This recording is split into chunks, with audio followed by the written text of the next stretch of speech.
Alright, video response to 2bsirius, which I'll get out of the way and then I'll knock out a 40-ounce video.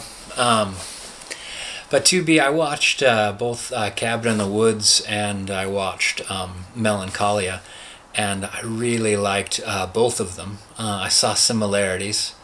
And I think that, though, I wish I would have seen Melancholia a long time ago, because it really kind of sums up some decisions in my life where I noticed that, like, my version of, like, reality, like, it almost shakes your idea that, like, you know what's going on at any point in time.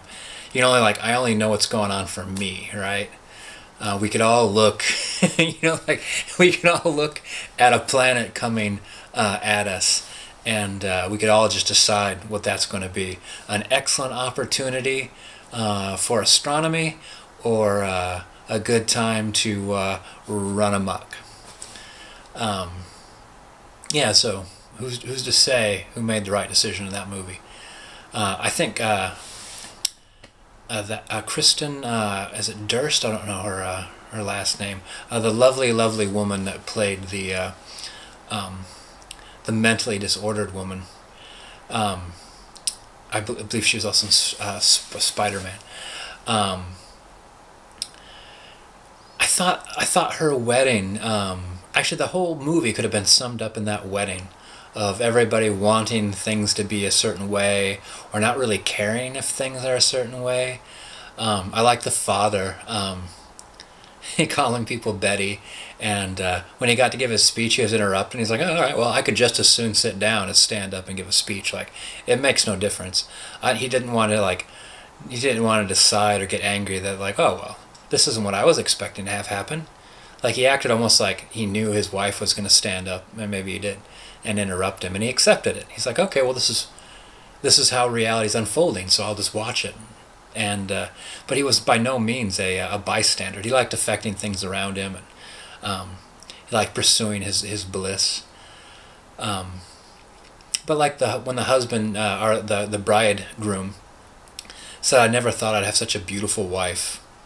And then when they were looking at Melancholia through the telescope, and her sister said, it's like too beautiful to be dangerous.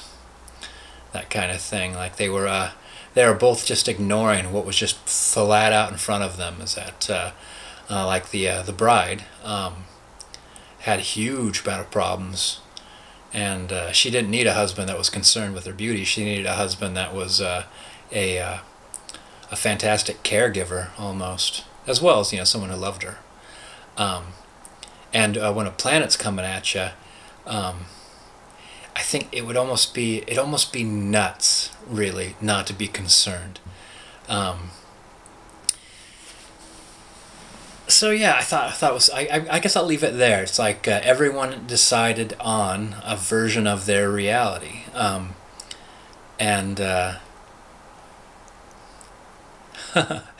I think it's almost odd that you want to say, like, the person with the greatest amount of mental problems was the person that came up to the best idea of how to handle it. Like, let's just sit quietly. You know, let's not worry about it. Like she said, like, you know, the earth is terrible, you know, no one's going to miss it. And what I got from that was, really, there's nothing you could do about it. The two planets are going to hit, we're going to crack like an egg, and so whatever we think that we should do beforehand, or what we should think about it, is inconsequential. It doesn't matter. We could try to pretend that our decision to sit on the back porch with a glass of wine, listening to some Beethoven as the planet comes cruising through our stratosphere. But, you know, we could have just been masturbating. Oh, gosh. Which occurred to me in that lovely scene where she goes out and lays along the lake with the death glow, the blue death glow, hovering above her magnificent body. All right, well, I'm glad I didn't have some 40-ounce before this, or my inhibitions would have been lowered, and who knows what I might have said. So, all right, that's my first review, my first response to 2bsirius. 2B, thank you. Thanks for talking about something that I could talk about. We watch a movie. All right, see you in the tubes.